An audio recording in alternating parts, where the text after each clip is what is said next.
¿Qué tal, amigas y amigos? Estamos en 60 minutos con José Luis Yepes, su cita del fin de semana por Promar Televisión.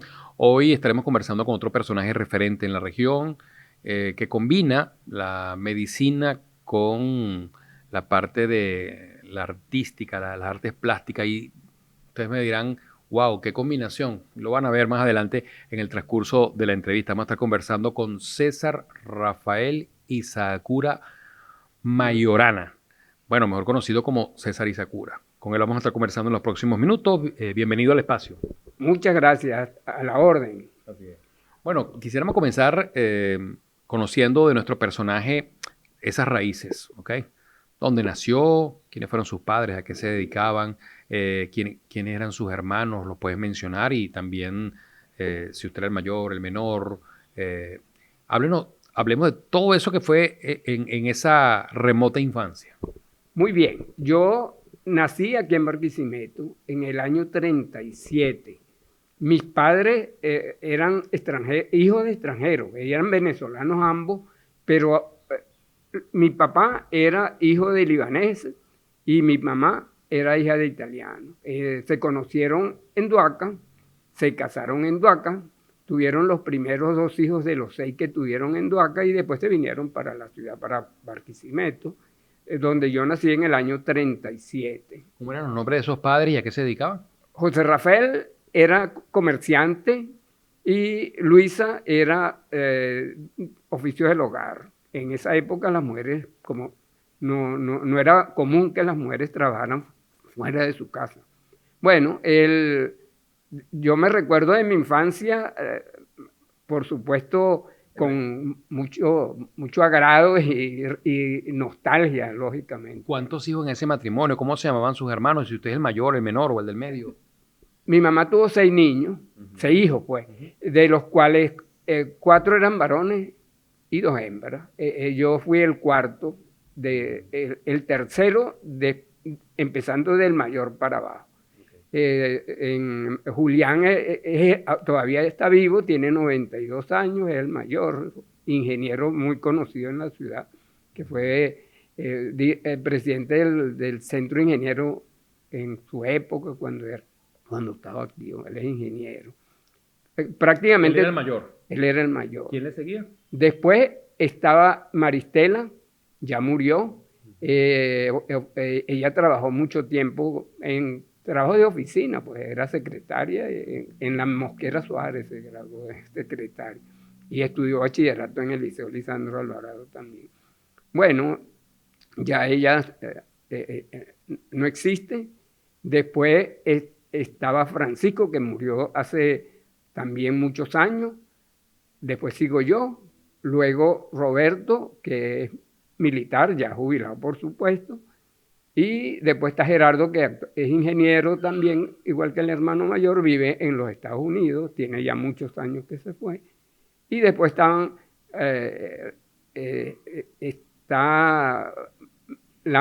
Miriam, y el menor de todos falleció en un accidente de tránsito, estaba jovencito estudiando.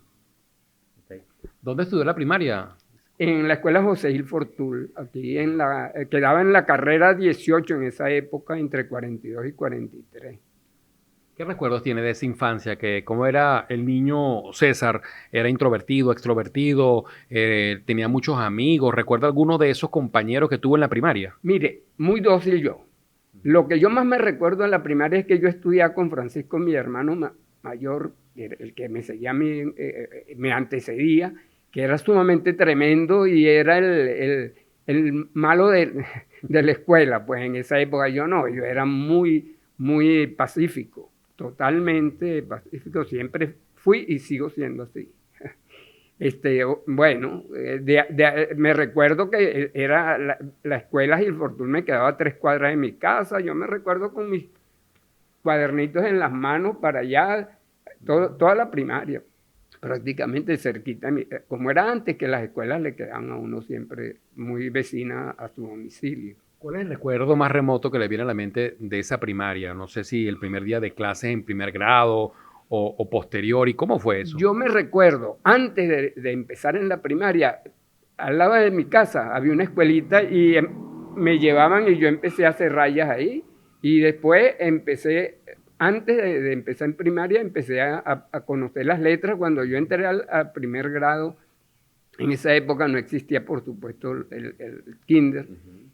Ya yo más o menos leía. Cuando entré tenía 6 años y ya más o menos leía. ¿Cuáles eran esas materias que más le gustaba? En esa De niño. dibujar. Aunque no existía como materia, eso era el placer mío era dibujar. Y cuando empecé a leer, me hice fanático de leer cuentos y novelas de esas elementales. ¿Algún héroe que recuerda? Doc Savage. Yo no sé si usted lo llegó a... No, ese era un detective de la época. Había una serie completa de novelas que salían... Yo lo más lejos que conozco es Dick Tracy, pero creo que este es eso anterior, fue ¿no? antes de Dick Tracy. Sí. Está bien. ¿Y qué tipo de juegos le gustaban de niño? Las metras, juegos pacíficos, jugaba metra. ¿Era bueno en las metras o le gustaba hacer pujinche o algo? A mí me ruchaban cada vez que salía a jugar, me ruchaban, pero me gustaba y elevar papagayo. En realidad... ¿Dónde le van papagayo? Nosotros vivíamos a una cuadra del cementerio en la 41 y al lado del cementerio eso no estaba urbanizado, eso eran playones y ahí elevábamos papagayos. Frente al cementerio, toda la 42 era una sola sabana cuando yo era muchacho. Claro, no es el cementerio nuevo que conocemos hoy día, ¿no? No, el cementerio de la 42 con 21. Ok, perfecto. Y en el colegio, ¿recuerda tú alguna de esas amistades que tuvo en esa escuela o algún maestro en particular? El director de nuestra escuela primaria, Erice Ponte, era famoso por ser muy severo, pero era muy buena persona. Me recuerdo que, como le dije, que mi hermano mayor era muy tremendo. Un día delante de mí de todo se quitó la correa y le echó una cueriza, como se decía antes. No lo lastimó nadie, sino sencillamente para demostrar autoridad seguramente. En esa época, bueno, no se hablaba de bullying, pero sí existía el acoso, ¿no? Claro, eso debe haber existido siempre, ¿no? Pero yo tenía a mi hermano mayor, de eso sí me recuerdo, como yo era muy pacífico, cuando había algún cacique que me quería molestar, él me salía a defender y él era un gran le gustaba dar trompadas. Era peleador. Era peleador. Nosotros, es más, de eso me recuerdo de muchachos en el patio de la casa, teníamos un ring de boxeo y aprendíamos a defendernos. Pues. Teníamos los guantes y todo. Estudió entonces la escuela primaria en la José Gil Fortul, que quedaba en la 18 entre 42 y 43. Y nosotros vivíamos en la 41. O sea, le quedaba Patique Mingo. A Patique Mingo, 3 cuadras eran la distancia. Después, cuando sale de sexto grado, deciden, bueno, en esa época creo que bachillerato completo solo lo tenía Lisandro, pero en todo caso... Entré a Lisandro Alvarado inmediatamente y hice los 5 años perfectamente y después me fui para Mérida a estudiar medicina. ¿Qué recuerda de ese Lisandro Alvarado de su época? Bueno, profesores magníficos. A mí no se me olvida Pololo Arraez, ¿no? Arraez, Iraidi, muchos. Lo que pasa es que ya la memoria pero eran muy buenos. El cura Méndez Rincón, que nos daba historia, era muy severo también como un profesor. Yo a todos los recuerdo con admiración, más que todo, porque eran buenos profesores. Y en esa secundaria, ¿cuáles eran las materias preferidas suyas y cuáles les costaban un poquito más? A mí me gustaban las matemáticas. Yo fui... las raspazones eran en física y yo salí lisito. En matemática también. Biología me gustaba mucho. Yo ya había decidido desde primaria estudiar carreras de biología y me inscribí en 5º año de biología. Pero yo tenía mucha facilidad en las matemáticas. Es más, en mis primeros años de medicina trabajé mucho en epidemiología y en bioestadística, que se usan mucho las matemáticas. Bueno, números. Pues. ¿Recuerda cómo fueron esos años finales en el Lisandro y la graduación del bachillerato? ¿Qué mención agarró, por cierto? La mención biología, que era el que se aproximaba a la medicina. O sea, en ese 5º año de biología. Se llamaba así, no era de ciencia. No, bueno, ciencia, La mención. así le decían matemáticas, biología e historia. Estas eran las tres menciones. Ok. Sí, ya en la época mía era ciencias y humanidades. Ajá, o humanidades era en realidad, sí, humanidades. Ok, ¿recuerda cómo fue esa graduación? Porque Lisandro siempre ha sido un liceo muy emblemático, de hecho siempre tenía su madrina, Mira, su galería de yo madrina. era demasiado pequeño, los compañeros míos tenían 14, 15 años y yo tenía 12.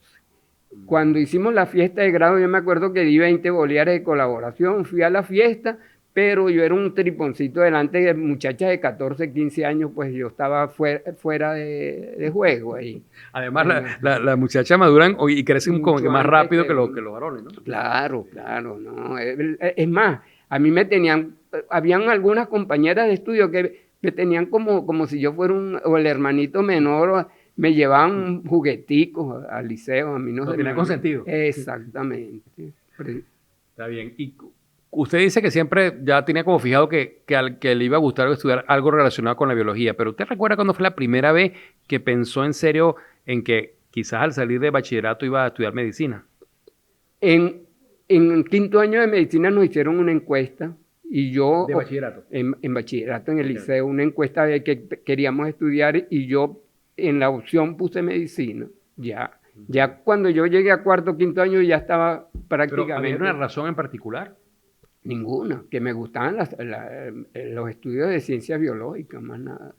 Pero Siempre le llamó la atención. no tenía ningún pariente médico ni nada de eso, ni una persona emblemática que me hiciera hacia allá, no.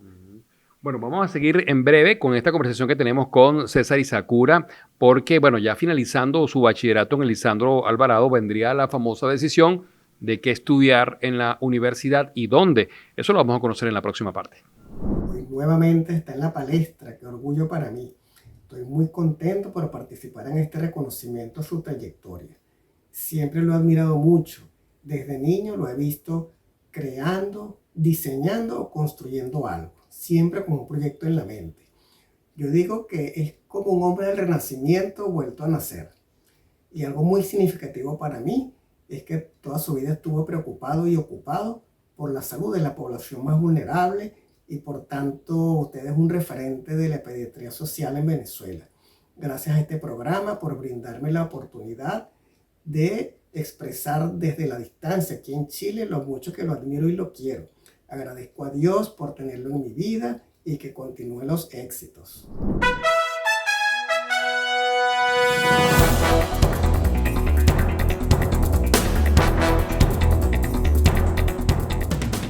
Avanzamos en 60 minutos con José Luis Yepes por Promar Televisión.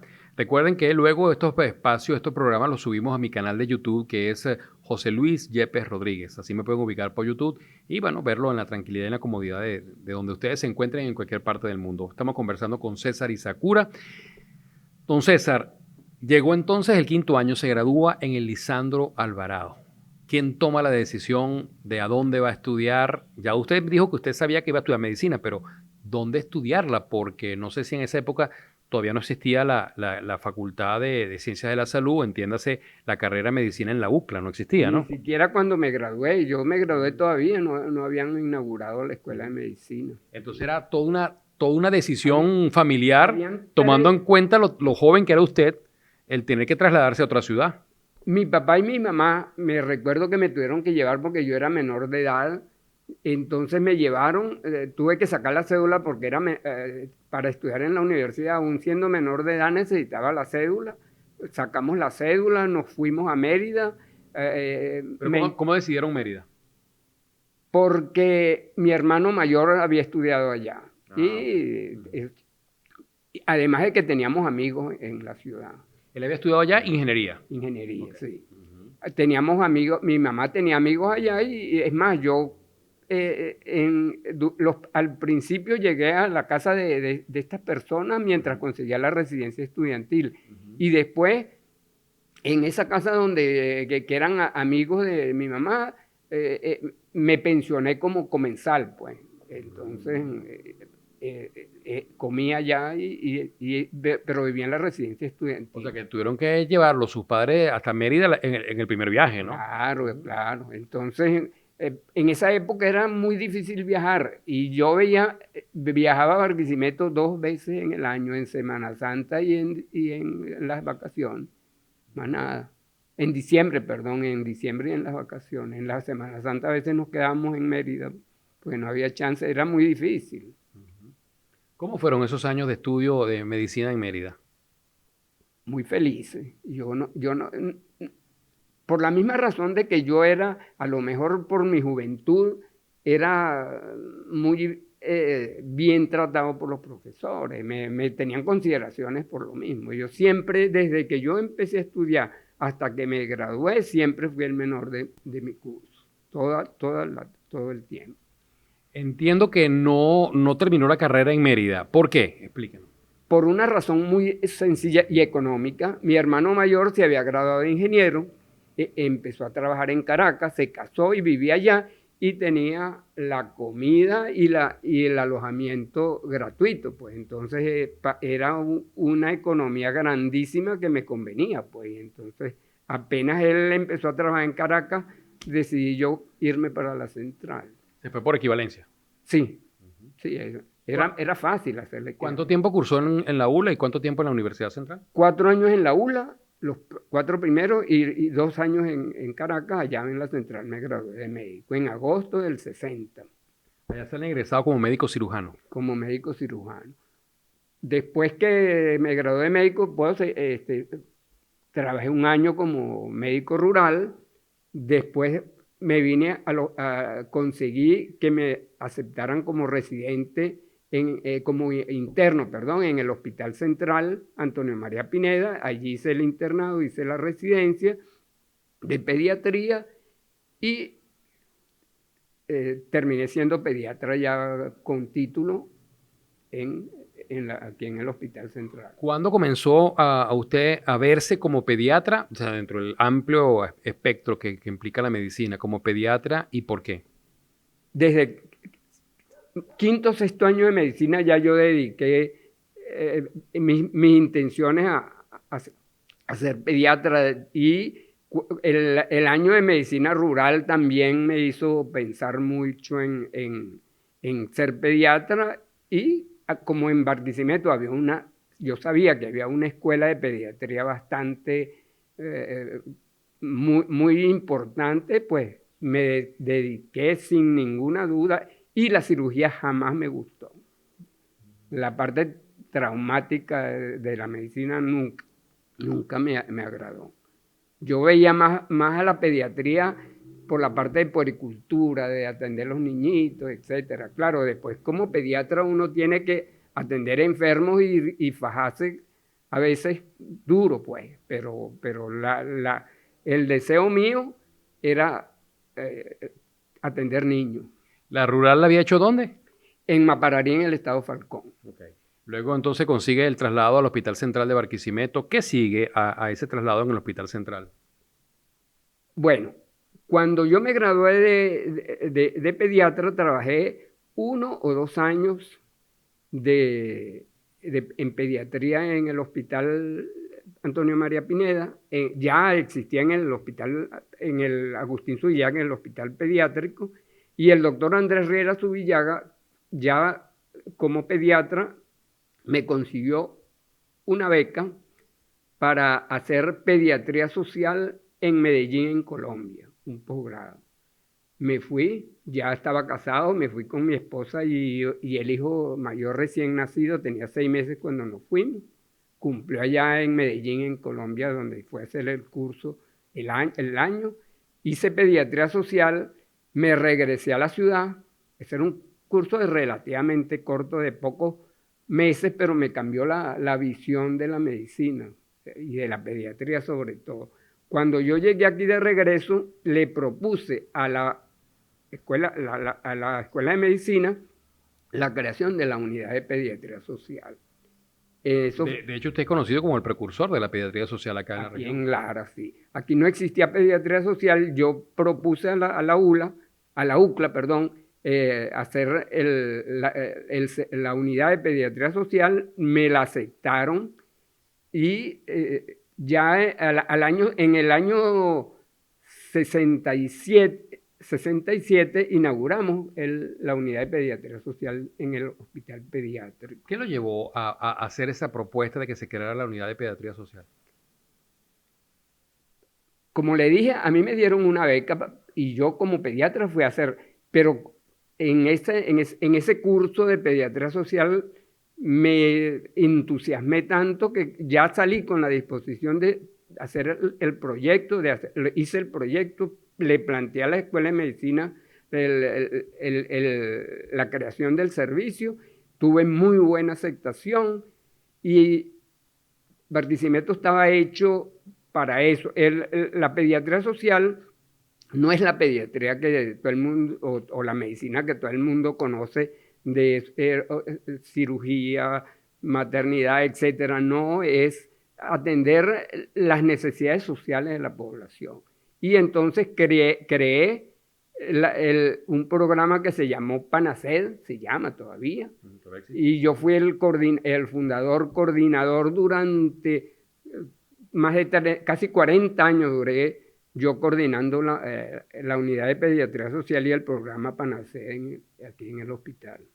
Para poder seguir hablando de lo que es su trayectoria, doctor César, habría que hablar también de que, bueno, en ese interín, como usted mismo lo mencionó por allí referencialmente, usted conoce a Daisy López, ¿no? ¿Cómo la conoce? ¿Cómo fue ese flechazo? ¿Cómo comenzó esa historia de amor de la que ya estamos hablando 57 años de matrimonio? Muy bien. Cuando yo estaba graduado y acababa de graduarme de pediatra, dos amigos míos, residentes del hospital también, eran originarios de Araure. En una fiesta del colegio de médicos me presentaron a una amiga de ellas que había ido con ellos a la fiesta en el colegio de médicos. Allí nos conocimos y eso fue un flechazo. A los 9 meses ya estábamos casados.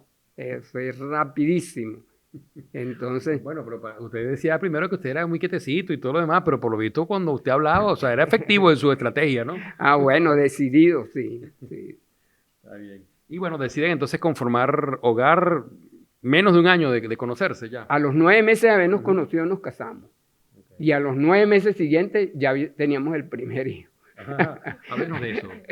Bueno, ella estudiaba aquí en Barquisimeto, pero era originaria de Araure. ¿Qué estudiaba? Estudiaba pedagogía. Okay. Por cierto, en lo que nos enamoramos a los meses decidimos casarnos y había hecho estaba en segundo año si no me equivoco, de pedagogía, y en lo que salió embarazada decidió dejar los estudios y dedicarse a oficio del hogar hasta ahora. Así es.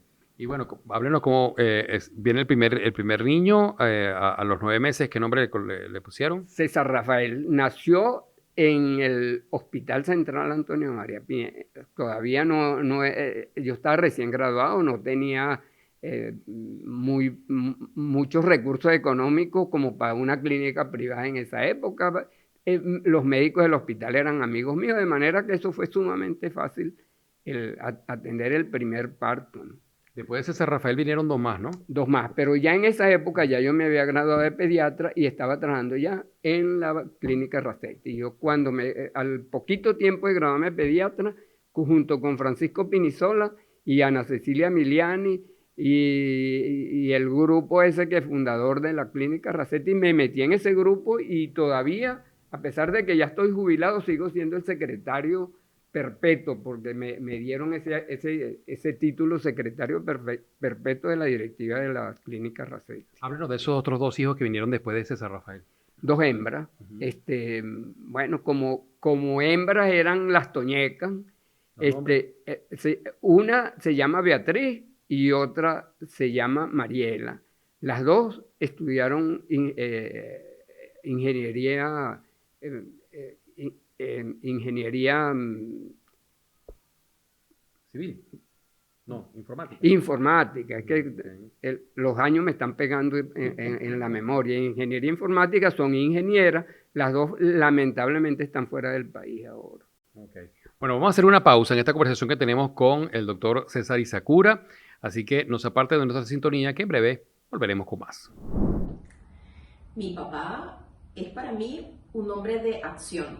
Creo que esa es una de las cosas que más le admiro, que no se queda con la idea en mente. Él se enamora de un proyecto y se entrega en cuerpo, corazón y alma, y como es muy creativo, por donde pasa va dejando una obra. En casa, en el trabajo, en la granja. Otra cosa que es para mí es ejemplo de disciplina y constancia. Tiene una voluntad de hierro increíble y creo que eso le ayudó a que lograra un equilibrio maravilloso en dedicarle tiempo al trabajo, tiempo a la familia y tiempo a sus creaciones y a sus hobbies. Y ese conjunto es mi papá.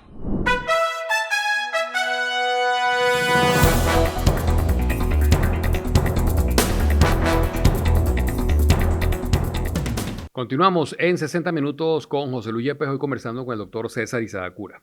Bueno, nos decía entonces que, retomando ya un poco lo que es la parte, digamos, académica, que comenzó en la Universidad de los Andes, 4 años, luego 2 años en la Universidad Central de Venezuela y egresa de allí como médico cirujano.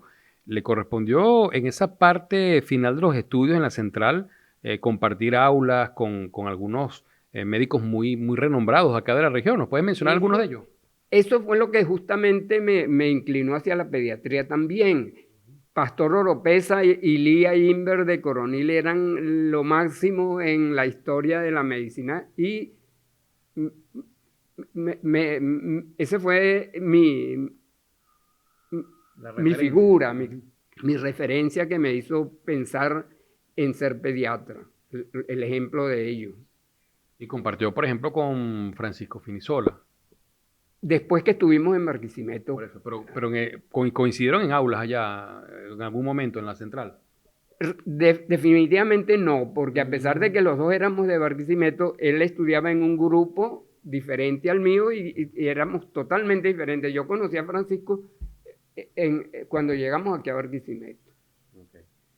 Me decía entonces que, o sea, en paralelo de trabajar en el Hospital Central Antonio María Pineda, también usted comenzó su trabajo también en algún momento en la clínica Racet. ¿Eso fue más o menos en qué año? Eso fue en el 63. Tenía yo 3 años de graduado. Ya era pediatra recién graduado. Me metieron en ese grupo, afortunadamente para mí, y prácticamente me he mantenido conectado a la clínica Racetti desde siempre, porque desde 2 años después que yo ingresé, que fue en el año 65, que empecé ya en la directiva, soy el secretario de la directiva, yo tengo 50 y pico de años de secretario del Consejo Directivo de la Clínica Racetti. Y a pesar de que, bueno, la Clínica Racetti obviamente abarca pues casi que todas las áreas de la medicina, pues muy marcada la preferencia, la influencia que ha tenido en el área pediátrica, porque no en balde pues está usted, está el doctor Francisco Finisola, con reconocidos pediatras, ¿no? Sí, la Racetti en sus inicios fue una clínica infantil y obstétrica. Ahí estaba otro personaje de la época que fue María Mendoza como obstetra. Entonces esas dos corrientes fueron las dominantes al principio. Nosotros empezamos incluso a hacer cirugía varios años después de fundada la clínica. Ya esa era una clínica al principio especializada en emergencia, que fue la característica de la clínica. De hecho, de las unidades de cuidado intensivos UCI, de las mejores, pues la clínica Racetti y la del propio hospital pediátrico. Ajá. Porque eran los mismos médicos. Los mismos médicos. Sí, prácticamente Francisco era importantísimo en la parte de terapia intensiva en el pediátrico y todos esos conocimientos se fueron para allá, para la Racetti. Doctor Isadacura, y una vez ya como profesional, ya especializándose en el área pediátrica, ¿a qué congresos o qué evento le correspondió asistir? Si tuvo que salir del país también en alguna otra ocasión para compartir conocimiento.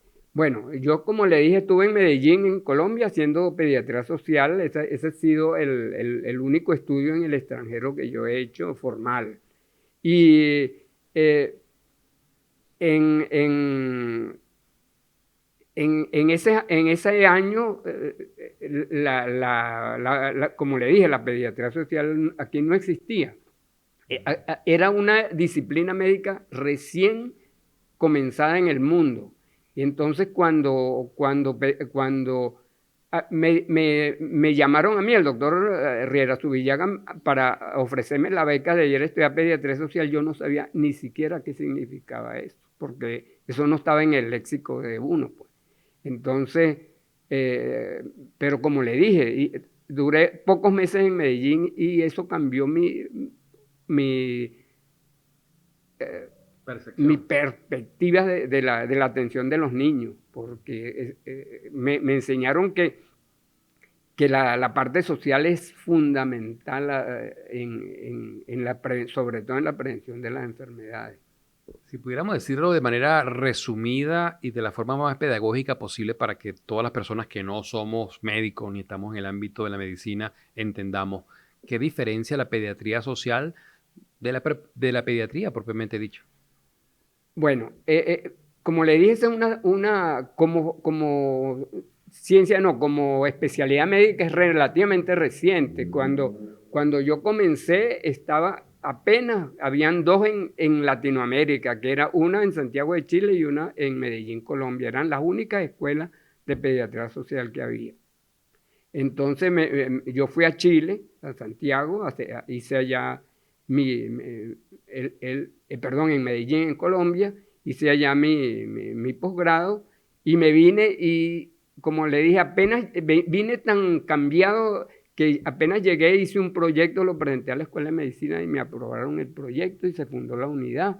La Escuela de Medicina me dio todo el apoyo para que yo pudiera desarrollar esa unidad y afortunadamente tuve éxito pues, en esa tarea. ¿Ese modelo o ese esquema de unidad de pediatría social fue después emulado en otra parte, partiendo de las experiencias de ustedes? O sea, ¿ustedes sirvieron como referencia para que se crearan otras? Yo no le podría contestar eso con seguridad porque lo ignoro. Yo lo que sí sé era que la escuela en Caracas existía una unidad de pediatría social y la que hicimos en Barquisimeto. Esa era una novedad en esa época. Pero había un grupo de médicos de la Universidad Central que se dedicaban a la pediatría social que también me ayudaron muchísimo con la experiencia que ellos tenían. Entonces, de todas maneras, a los pocos años de nosotros tener la unidad, ya la unidad nuestra era conocida en todo el país y a nosotros, afortunadamente, a todos los congresos de pediatría nos invitaban a la conferencia y a informar sobre las actividades de pediatría social. Yo tuve oportunidad de ir a muchos congresos de pediatría representando la unidad de pediatría social del hospital. ¿Cuántos años ya de graduado como médico? ¿Cuántos tengo? Yo me gradué en el 60. Voy 62 años de graduado, pero en ejercicio hasta el 2007. Y esa trayectoria que tuvo, ¿cuáles considera usted que han sido, digamos, los aspectos más resaltantes de esa trayectoria? ¿Cuáles son esos hitos que se marcaron en su desenvolvimiento que usted dice, wow, yo creo que en tales y tales áreas de verdad pude poner un granito de arena para hacer las cosas distintas? Bueno, mire, el mayor éxito que yo tuve como pediatra fue la creación de la unidad de pediatría social.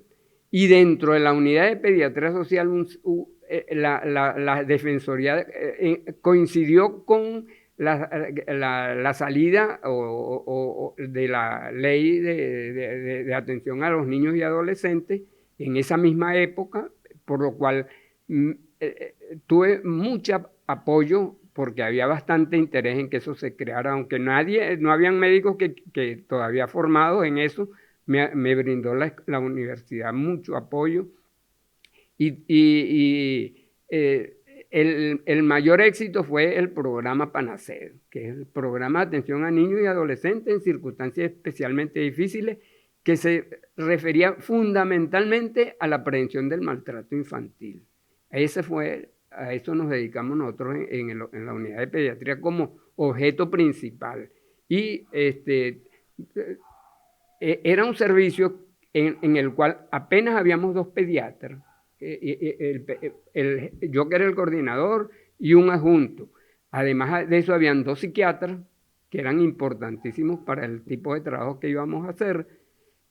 Teníamos también un epidemiólogo y lo más importante, teníamos 3 maestros en la unidad, pero el hospital pediátrico tenía un tren de maestros muy grande, eran como 20 o más maestros, y yo con ellos hice una alianza estratégica, pero importantísima, y en conjunto con esos maestros fundamos la Escuela para Padres.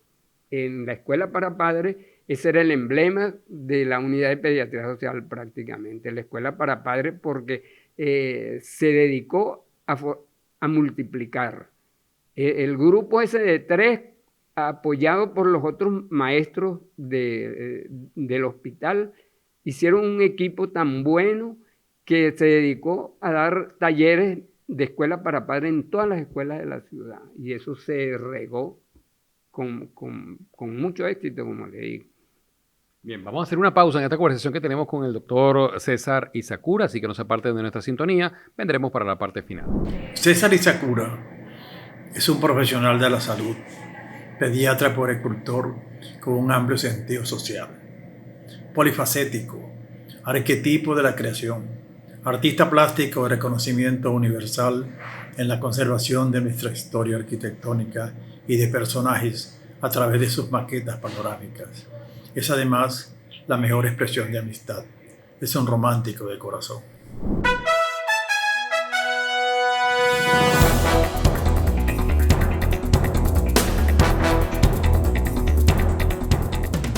Mi papá es el mejor ejemplo de un trabajador incansable, honesto, responsable, comprometido, siempre dispuesto a dar lo mejor de sí para ayudar a los demás. Siendo una persona sumamente creativa para buscar, ingeniarse proyectos nuevos, proyectos que se necesitan para generar cambios positivos en la comunidad. Es una persona muy simpática, agradable, un excelente bailarín, amante de la naturaleza y de la familia.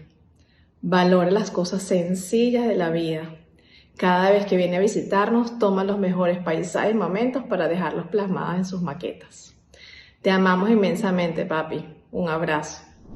Y estamos llegando a la parte final de este 60 minutos con José Luis Yepes, hoy con el doctor César Isakura. Pero el doctor César Isakura, además de ser médico cirujano graduado y pediatra por unas cuantas décadas, tanto en la parte pública como en el sector privado con la clínica Racetti, pues tiene una particularidad, y es que combina la medicina, las ciencias de la salud, con las artes plásticas. Y nos va a hablar de cómo comienza esa inquietud que lo lleva a ser también de alguna manera precursor en lo que al principio se llamaban vitrinas panorámicas y luego él mismo les ha dado otro título que es maquetas panorámicas. ¿Cómo comienza el transitar por las artes plásticas del médico Isakura? Muy bien. A mí siempre me gustó dibujar. Cuando yo estaba esto fue en los años 72 aproximadamente, empecé a dibujar este tipo de trabajo. Siluetas con recortes de placas veladas de rayos X. Estas son placas de rayos recortadas y montadas de tal manera que adquieren pues una forma como ustedes la ven, como una silueta. Después trabajé varios años haciendo siluetas, apenas me quedan de esas 2 o 3. Después tuve la oportunidad de visitar a un cuñado en Maracaibo que él tenía como afición hacer fachadas. Entonces empecé, mi esposa, hermana del fabricante de las fachadas allá en Maracaibo, me dijo que le habían gustado mucho, que le iba a pedir una al hermano, y yo le dije, no te preocupes, yo te hago una igual a esa, porque yo me sentía con habilidades para hacerlo. Cuando eran fachadas nada más. Después de eso, ya me duré años y hice incluso una primera exposición en el Ateneo de Caudares, que fue en el año 2000, que se llamó Viejos Rostros Urbanos. Que esa fue la primera exposición que yo hice de trabajo de este tipo. Y esa que tenemos por allí que usted quería mostrar, Bueno, esta es la segunda. es la segunda fase, la segunda etapa del trabajo. Esta es la segunda etapa. Primero fueron siluetas, después fachada. Vamos a mostrar ahí en cámara. Esta es una muestra de la fachada. Yo duré varios años, 6, 7 años, trabajando, haciendo fachadas de estas. Y es más, como le dije, hice una exposición en el Ateneo de Caudares con estas fachadas en el año 2000. Esta fachada es de la Catedral de Coro. Ajá. Pero hice probablemente más, como 100, pues muchas. Pero durante un viaje que hice a Caracas, vi un trabajo que me llamó la atención, que era un paisaje hecho en bajorrelieve, en madera tallada. Era un paisaje a 3 dimensiones y que tenía cierta, digamos, profundidad. Sí, y entonces se me prendió el bombillo y cuando llegué aquí empecé a hacer pruebas y hice estas dos que están aquí. Estas fueron las dos primeritas, que es un dormitorio y una cocina, que tienen la particularidad de proyectarse en el espacio y por supuesto tiene 3 dimensiones, no es la imagen común que es de 2 dimensiones. Esta tiene 3. Estos trabajos en tercera dimensión de estas maquetas panorámicas, ¿en qué año aproximadamente comenzó a hacerla? Más o menos en el 75. Quiere decir que tenemos ya casi 50 años trabajando en eso. ¿Lleva un registro de cuántas aproximadamente ha hecho? El número no. Aquí en mi casa hay alrededor de 300. En Ascardio deben haber 100 o más. En la Racetti hay como 30 o 40. Con distintos motivos. Sí. El de Ascardio, porque el doctor Bartolomé Finisola pretende hacer una especie de museo con esas obras que están allá, pero bueno, es un proyecto nada más. Vamos a ir ahora, Carlos, a otro espacio de acá de la casa del doctor Isakura para que conozcamos más de este trabajo que ha hecho en las artes plásticas. En este otro espacio de la casa del doctor Isakura encontramos más de estas maquetas panorámicas. ¿Puede irnos explicando algunas, doctor? Sí, señor. Esta fue, por ejemplo, tiene un título que se llama Tiempo de Guerra. Es una hecha de un álbum de maestros de la fotografía venezolana. Entonces, esta es una muestra. Mi trabajo generalmente lo he dividido en los temas que entonces tengo paisajes urbanos. Esto es lo que llamo yo un paisaje urbano. Este es Nueva York, por ejemplo. Sí, vamos a mostrarlo. Las Torres Gemelas, Nueva York. Ajá, las Torres Gemelas que están ahí, todavía no se habían caído. Una fotografía.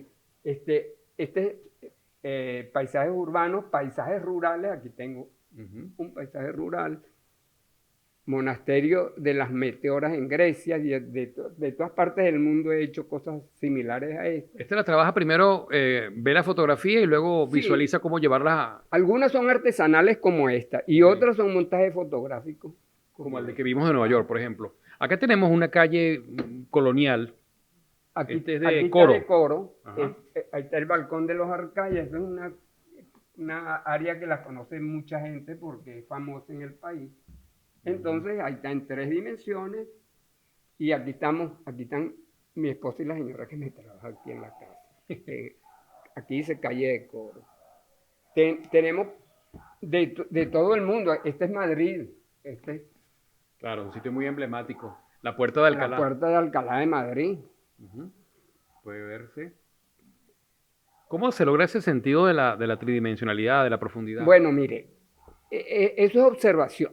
Ahí la técnica la he aprendido, digamos, con el trabajo, pero Este es de Francia.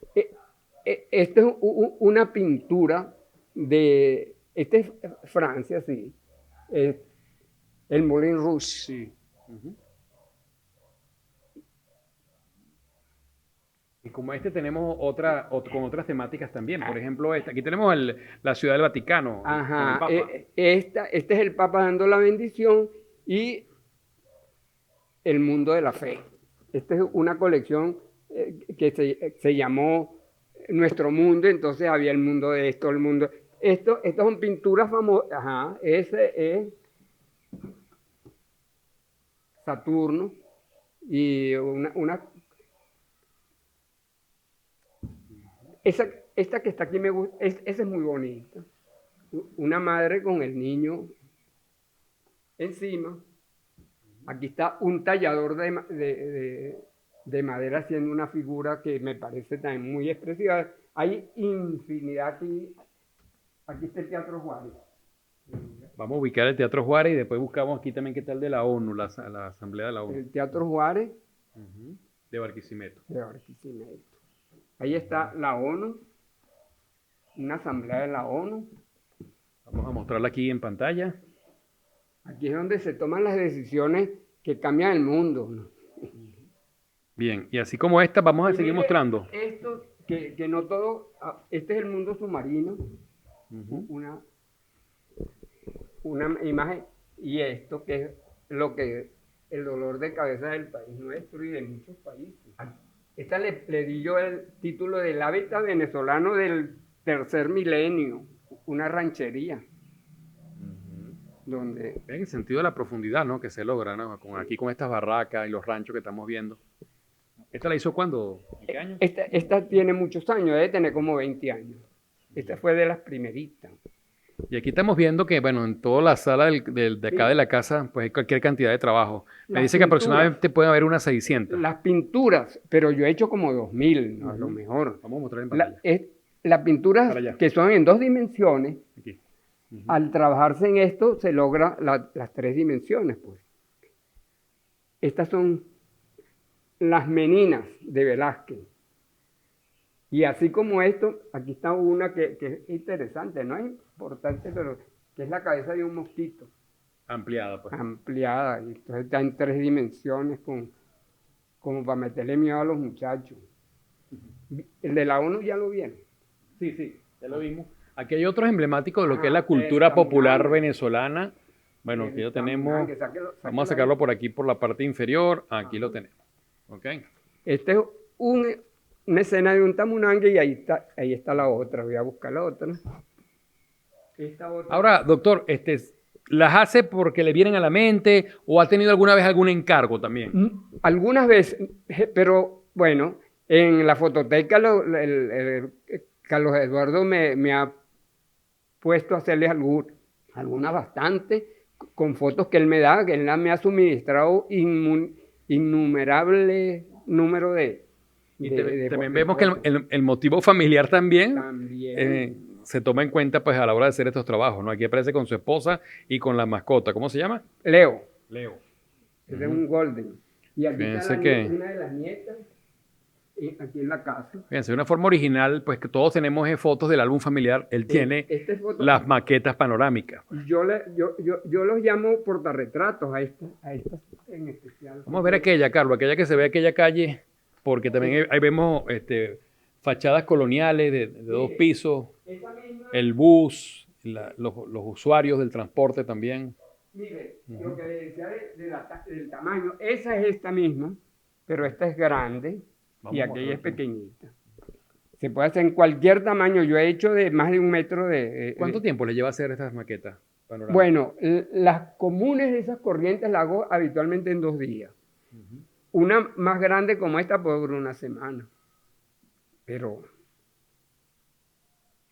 Hemos visto que ha hecho trabajos digamos, urbanos, trabajos incluso que tocan también los motivos infantiles, motivos turísticos, o sea, sitios emblemáticos del mundo. Vemos, por ejemplo, la Torre Eiffel, estábamos viendo por allá, usted mismo lo mostró el Moulin Rouge, vemos también a paisajes ingleses, por ejemplo, el mundo, Palacio de los Lores.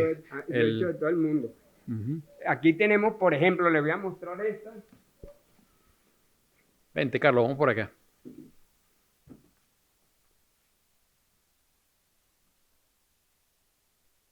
La duquesa de Alba, por ejemplo, que es conocida en la farándula del mundo.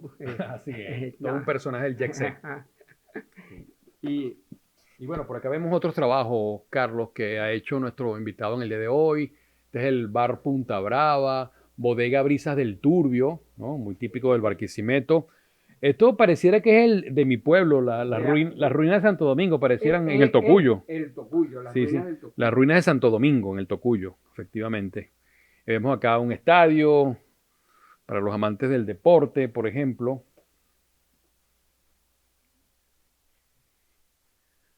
Y Aquí está Caudare, mire, la plaza de Caudare. el mercado de Cabudare. El mercado cuando existía. Así Ahí. es.